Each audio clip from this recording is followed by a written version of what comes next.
তোমাকে একটা কোশ্চেন করছি, বলো। শুনতে পাচ্ছ? বলো। তো বলবে তো এরকম করে। একটা ঘরে 3 জন আছে, অন্ধ, খোড়া আর বোবা। তার দিকে খুব জোর খিদে পেয়েছে, ঠিক আছে? এইবারে আটা পিসতে তাদের মধ্যে কে যাবে?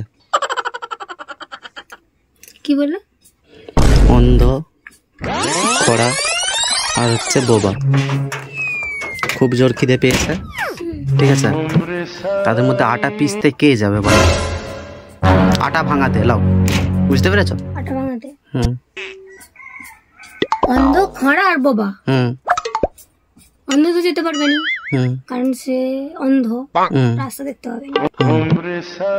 খোঁড়াও তো চলতে পারবে না, কারণ সে খোঁড়া, সে যেতে তাদের খিদা মিটাবে। বোবা যেতে পারে, কারণ লিখে নিয়ে যেতেই পারে। বোবাই খ্যাপা আছে ওটা। বোবাই যেতে পারে। তাহলে কে যেতে পারে? আটা কখনো ভাঙাতে যেতে হয়? গম তো ভাঙাতেই যেতে হয়, গম ভাঙেই তো আটা হয়। যাই তো কোশ্চেন করলে হবে, ভুলভাল কোশ্চেন আমি উত্তর দেব। যাই তাই কোশ্চেন।